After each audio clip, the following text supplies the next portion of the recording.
Welcome back to Old School Sports and our Out of the Park Baseball 25 mini-series with the Seattle Mariners. And we are nearing the beginning of spring training, about a month away from the start of spring training here in 2026. It's been a somewhat busy offseason for our Seattle Mariners thus far. Three key free agent signings. The top end of the market brought in shortstop Bo Bichette to hopefully stabilize that position for us, both offensively and defensively. At the lower end, brought in Hunter Renfroe on a 3-year contract, the last 2 years being team options to hopefully platoon in a corner outfield spot with MJ Melendez, who we traded for. And then at the middle end of the free agent market, we just recently signed Aaron Savale. He will likely become a fourth or fifth starter for us and really give us what I hope will be the top rotation in baseball. We've had for the last season, we had the best pitching staff in the American League in terms of runs allowed, and adding Savale into the mix will hopefully ensure that we end up pretty successful on the mound here in 2026 as well. You can see we've also made a number of minor league contract offers to players to kind of bolster our minor league system. At the end of our last episode, we did get two pretty highly regarded international amateur free agents signed, and we have a little bit of money remaining. So since that last episode, we've made an offer to a center fielder, Andres Lemilla, as well as a catching prospect, Luis Balderas. Don't know that either of them will sign with us since we don't have a ton of money, but we're going to try to bring a third and fourth prospect into our organization, if at all possible, over the next few weeks. Noted that we've made a number of offers to kind of bolster our AA and AAA teams. The one guy I wanted to point out that I'm most interested in is a guy we've been following this entire offseason, Tyler Stevenson. We've talked in previous episodes how we've got Cal Raleigh at catcher, and we're going to promote the youngster Harry Ford this year. That was why we've moved on from our previous backup catchers over the past couple of years. But we can move forward to first base, and that's kind of been my plan over the last month or two of this offseason, assuming that we could pick up a catcher to platoon with Raleigh. And I think that Tyler Stevenson would fit the bill very well. Slightly above average defensive catcher, good influence in the clubhouse, and most importantly, he's got a pretty solid bat against left-handed pitching, so he would be a good guy to potentially platoon with Raleigh. Target probably playing 35 to 45 games a year as a starter at catcher. That would allow us to get Ford into an everyday role, likely at a corner infield or outfield spot.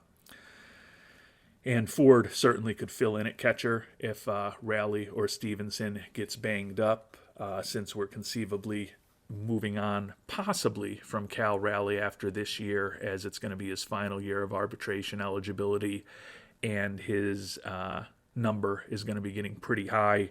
Ford, I think, is still likely our primary catcher of the future, even if he probably or may not be playing many games this year. And if we do get Stevenson signed to a minor league deal, I think he would be the favorite as we head into spring training to end up as our backup catcher. But we have signed a few other relatively experienced major leaguers who will likely be insurance for us in AAA, but maybe could give Stevenson a run to be the backup catcher this year. So as we get ready for the last month or so before spring training and the last couple of months before the season starts, we've probably done the heavy lifting at this point. Maybe we'll get another IAFA signed or two. Maybe we'll get Stevenson and some of those other veteran 4A type guys signed to bolster the top levels of our minor league system and give us a little bit of insurance. But otherwise, not too much that we're going to do. We had the goal to acquire a power hitter last season, and we added Juan Soto and Gleyber Torres, and neither apparently qualified as a power hitter according to our ownership. with the fact that Bichette is the biggest acquisition we've made this offseason. Doesn't seem like we're going to get much credit there, although maybe the trade for MJ Melendez, if he ends up having a strong year in that platoon with Hunter Renfroe, will get us some credit for that goal. And last but not least of the goals for this year are to increase attendance, as well as achieve a winning record and upgrade at second base.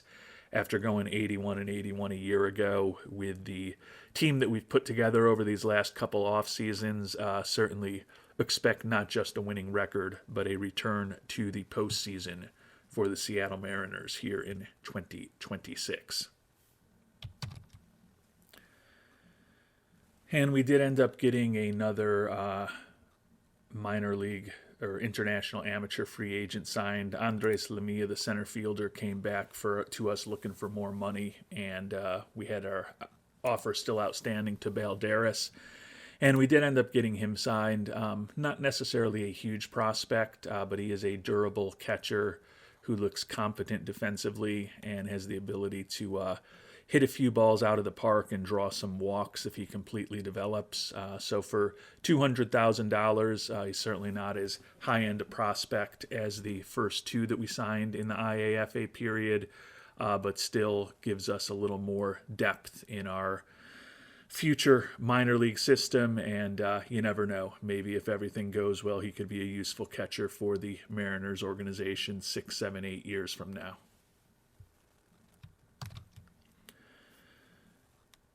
And we ended up pivoting to a fourth international amateur free agent who we've now gotten signed as well, Juan Abreu, pitching prospect.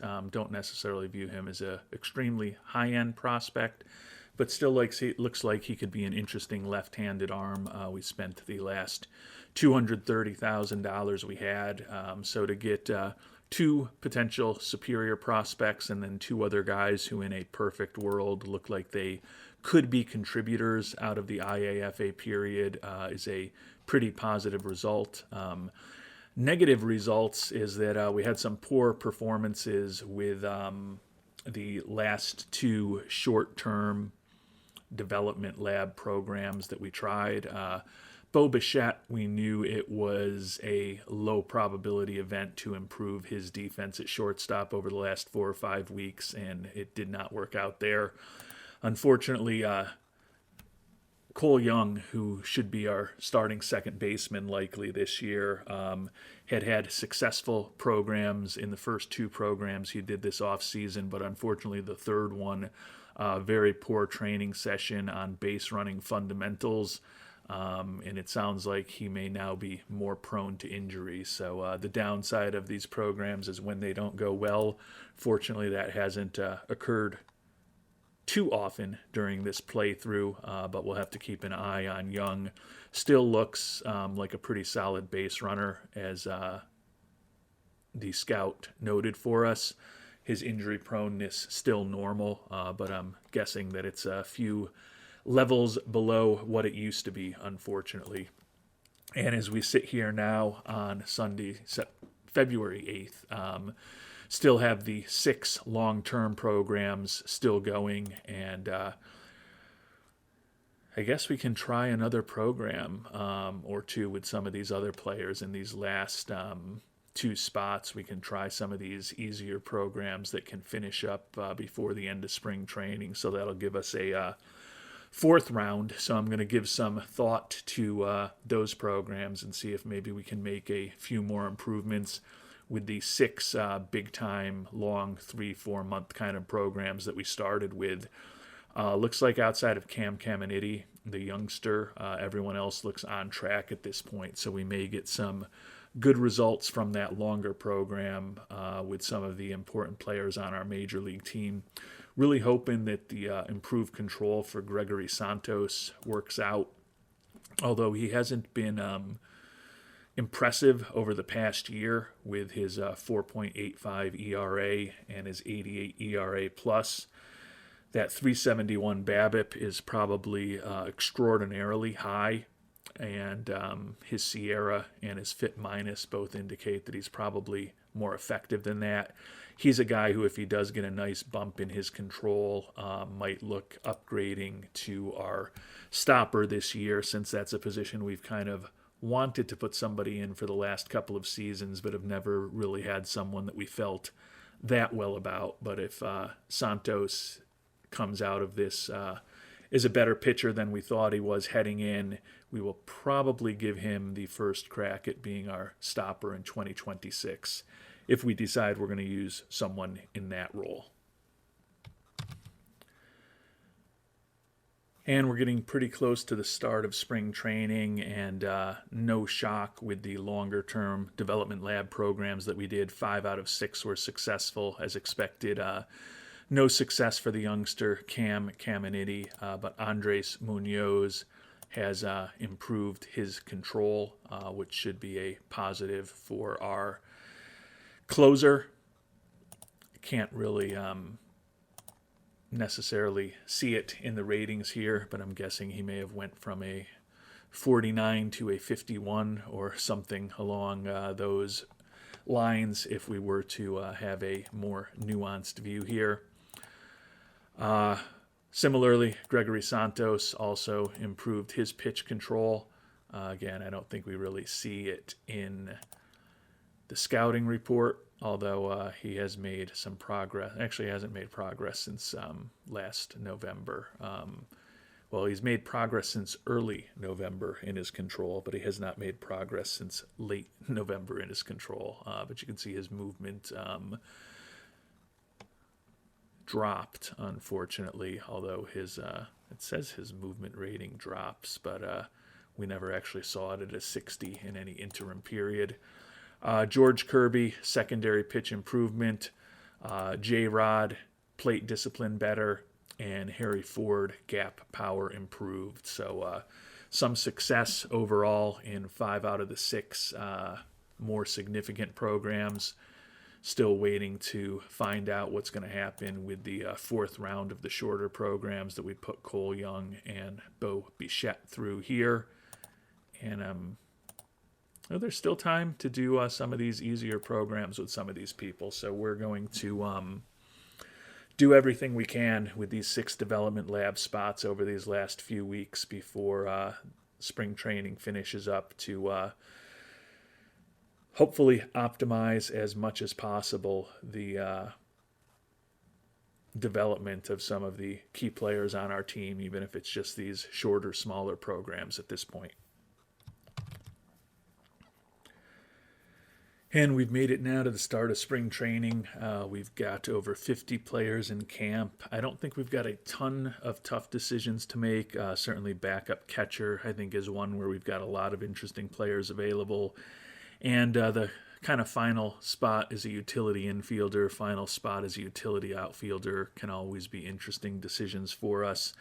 And then certainly the last arm or two in the bullpen may be up for debate, but I feel like 20-plus spots on this team are very secure, and even those last 5 or 6 spots on the team, they're certainly our favorites at this point, but we'll see what this team looks like in terms of health about a month from now, and how everybody performs during spring training as well. And we're hearing back on some of those smaller programs. Bo Bichette improved his base running fundamentals. Cole Young, unfortunately, did not improve his bunting. And we're still winding down that last round of relatively short programs that we started a few weeks ago. No room left at this point for any programs. Everything is too short. So just waiting to hear about these last 6 relatively short programs that we put people on. Right now, Munoz, frustrated with improving his defense at pitcher, but we've got people working on base running, base stealing, and improved defense. Nothing too exciting, but hopefully we'll get some positive results from those last few development lab programs. Right now, the team's been pretty healthy in spring training, and we've got a 9-4-1 record. So even though we're playing a lot of different people, trying to get a look at as many players as possible, seems to have been a fairly positive spring thus far for our Seattle Mariners.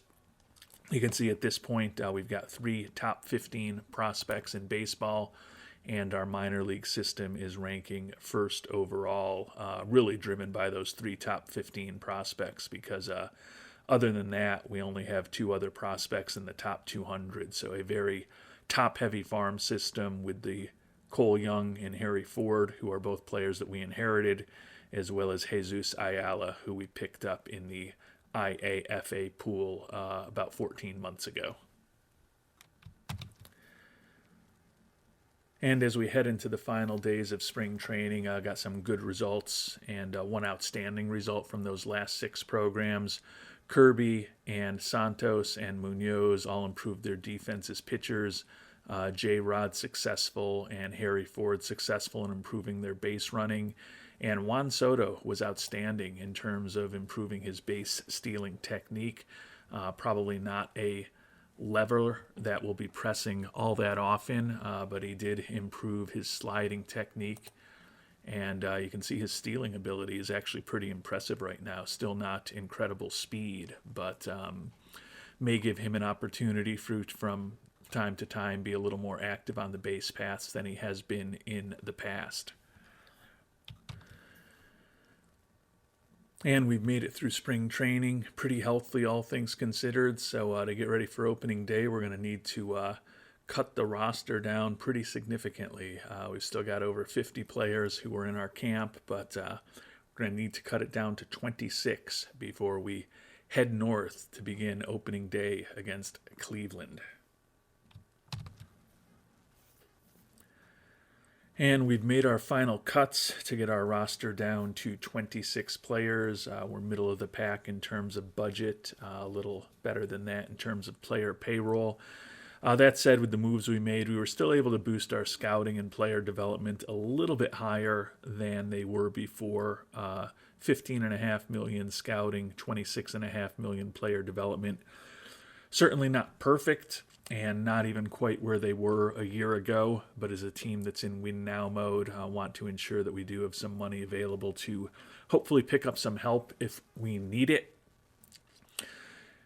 Getting down to the 26-man roster had some interesting decisions to make. The pitchers, not really a ton of surprises as we anticipated. Our starting rotation is going to be Luis Castillo, George Kirby, Logan Gilbert. Those guys were in those top 3 roles a year ago. Newcomer Aaron Savale, who we picked up as a free agent, will be our number 4 starter.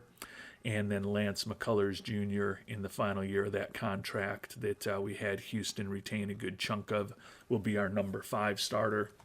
So really like our starting rotation. Munoz will be back as closer. We're going to give Gregory Santos an opportunity to be our stopper. Matt Brash and Gabe Spire back as setup men. Brian Wu, who's been a 4th or 5th starter for the last few years, is going to be a middle reliever this year, and we're actually going to use him as stopper when Santos isn't ready to go to try to ensure he gets some playing time. Brennan Bernardino will be a middle reliever as well. Bryce Miller, who's been a 5th starter off and on for us the last few seasons in long relief. And then Bennett Souza will be a left-handed specialist who will also support us in long relief. Kind of the final cuts were Cody Bolton, who's been up and down between AAA and the majors throughout this playthrough. And then Nick Enright, who was a Rule 5 pick of ours a year ago. We've got the rights to him after he was on the roster all of last season, and he still had options left, so we sent him down to AAA. So I don't want to say that there's any real shocks among the 13 pitchers that we're going to be taking north with us. Definitely had some more difficult decisions to make as far as our everyday players. And we'll talk about the 13 players who made the Seattle Mariners roster here in 2026 as position players before we talk about who is no longer on the major league team, and in one case, no longer part of the Mariners organization. Catchers, Cal Raleigh back as our starter against right-handed pitching. Tyler Stevenson will be our backup and play regularly against left-handed pitching. Harry Ford, the catcher, who, as we've talked about, still may be our catcher of the future when we, or if we move on from Raleigh, is actually going to be playing first base against righties and third base against lefties this year. He'll be in the lineup every day for us, but playing in the infield. William Lugo, who we picked up as a Rule 5 acquisition from the Mets, he was uncertain whether he'd make our roster. He's only played 12 games above the Double-A level. But I like his potential bat enough against left-handed pitching that we are going to keep him on the 26-man roster for the time being. He'll be a backup against right-handed pitchers, but you can see he's going to be our starting first baseman against left-handed pitchers. Osleivis Basabe, another bit of a surprise. We picked him up in a trade with the Yankees a couple of seasons ago. He was up very briefly last year. But we like his speed, we like his glove, and we like the way that he can potentially hit against left-handed pitching in particular.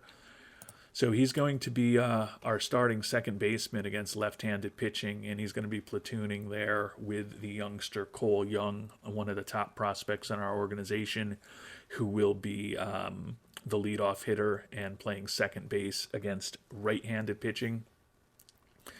Gleyber Torres back in the starting lineup. He's going to play third against righties, and he's actually going to be our DH against lefties.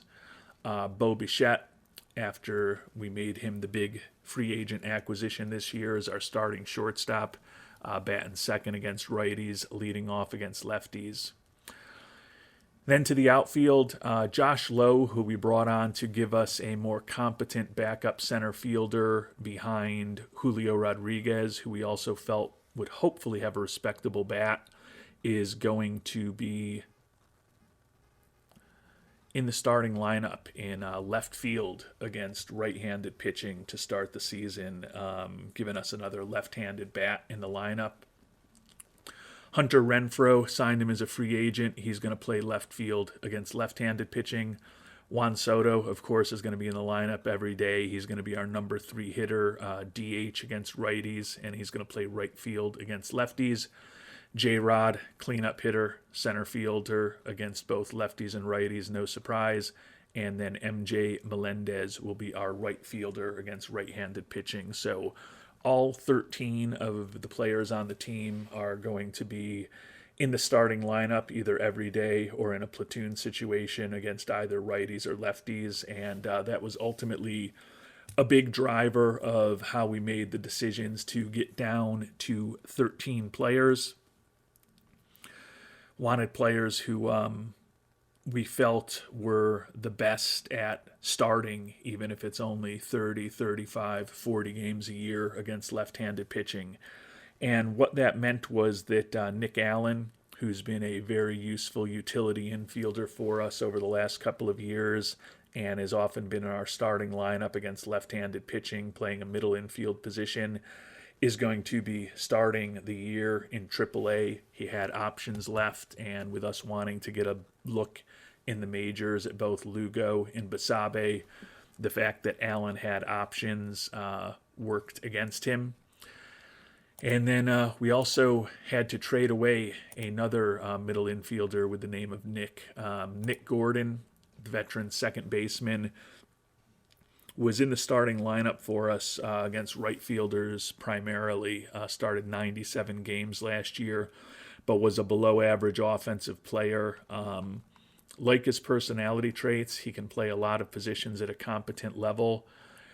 But with the money he was making, over $2.2 million, and the fact that he had no options left, wanted to ensure that we weren't on the hook for that contract since we couldn't just send him to AAA. So we picked up a little bit of cash and a minor league second baseman, Julio Carreras, who does have some options left. He's not a left-handed hitting middle infielder, which was something that I did like about Gordon. But I wanted to, against right-handed batters, obviously wanted to ensure that Cole Young played every day. Bo Bichette was obviously going to play every day after we picked him up. and just felt that Josh Lowe certainly had a better bat than Nick Gordon did. So although we like Gordon's defensive versatility, kind of feel with the likes of Bichette, Cole Young, Oslevis Basabe, even Gleyber Torres to a little extent, and Harry Ford, we've still got plenty of guys who can play second base, shortstop, and third base for us. And then we've still got Allen in AAA if and when we have some injuries. So that was the thought process. This is how the team looks.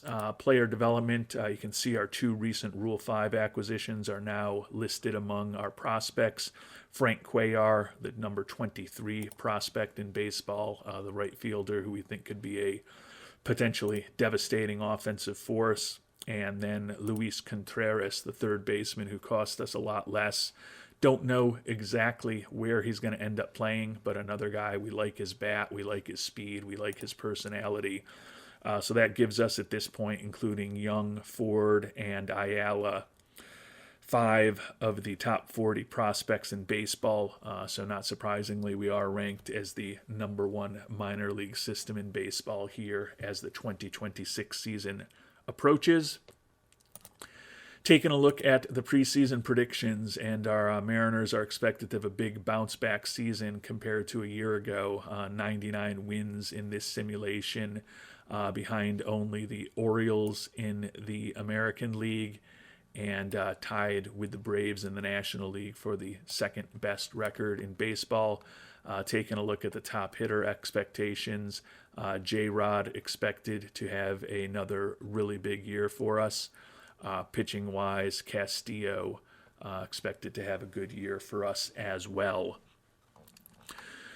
So definitely feeling like we should be able to get this team into the playoffs for a second time in 3 seasons here in 2026. Feel like we've definitely improved our offense this past offseason overall. And when I think about the fact that we struggled against left-handed pitchers last year, adding the right-handed hitting Bichette, Harry Ford, Hunter Renfroe, Tyler Stevenson, William Lugo, and Oslevis Basabe into the lineup against left-handed pitchers represents a lot of turnover compared to the lineup that we started with a year ago. We've got the middle of the order the same with Soto, Rodriguez, and Torres, but the top of the order and the bottom of the order are all different, and hopefully we'll be more effective offensively against lefties this year than we were a year ago. And as I've talked about, our pitching staff was already pretty good, and we were already a pretty good team against right-handed pitching. So the expectation is that we should be even better this year because Cole Young, MJ Melendez, and Josh Lowe are new left-handed bats who are going to be getting some action against right-handed pitchers for us. So looking forward to seeing what these Mariners can do on the field here in 2026. I've got high expectations. Ownership is not necessarily as ambitious as we are. Just want us to achieve a winning record after being only a 500 team a year ago. If we remain healthy, anything less than a playoff berth is a bitter disappointment. And honestly, I would like to get a second AL West title in 3 seasons this year. And we'll find out what type of progress we make towards those goals in our next episode. Until then, thanks so much for watching, and hope you have a great day.